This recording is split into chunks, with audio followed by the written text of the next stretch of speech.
The U.S. is now a failed state and what to do about it. The undeclared bankruptcy of the United States of America Corporation on February 16 and the subsequent chaos is a sign to the world that the U.S., under its current management, is a failed state.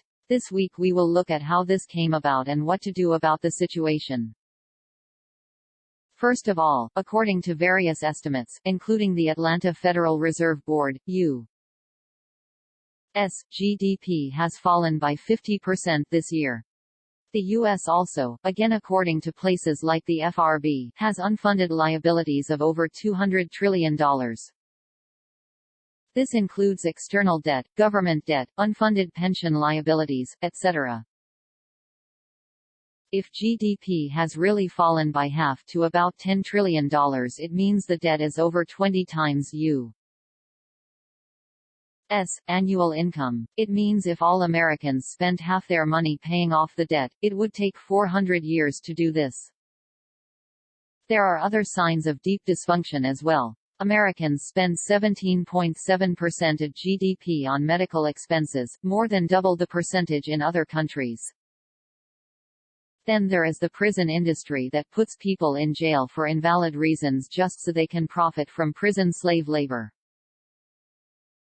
Worldwide, 1 out of 5 people in jail is American. The U.S., with a population of 330 million, has 2.3 million people in jail, compared to 1.6 million people in jail in China, which has a population of 1.5 billion. The gap between the rich and the poor in the U.S. is by far the biggest in the developed world.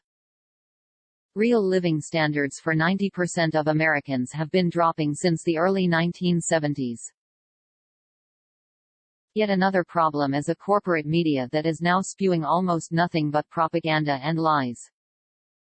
This is in tandem with a political system that is paralyzed by infighting and corruption.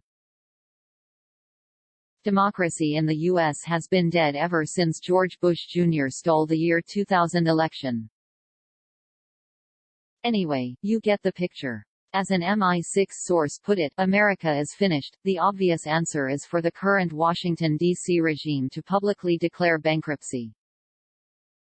This would wipe out the debt overnight. The administration of U.S. President Donald Trump is trying to make America great again.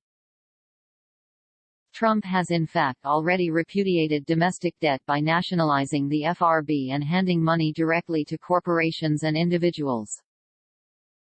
This works domestically, but since the U.S. owes money to the rest of the world, the American people need to renegotiate their debt with the rest of the world.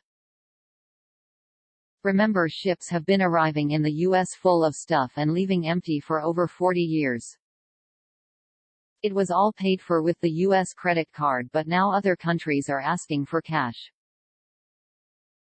That is why stores are running out of so many goods. The U.S. does not have the cash to maintain the living standards that were being paid for with debt.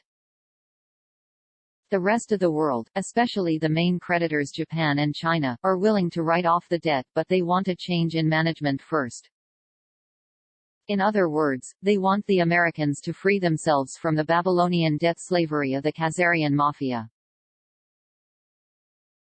That process has started with arrests and extrajudicial killings of top Khazarian, Satan-worshipping elites. The Bush family is gone, the Rockefellers lost the presidency when Hillary Rockefeller was defeated, and many politicians and so-called celebrities have vanished. However, the situation is still like a lizard shaking off its tail in order to escape. The real control of the United States is still in the hands of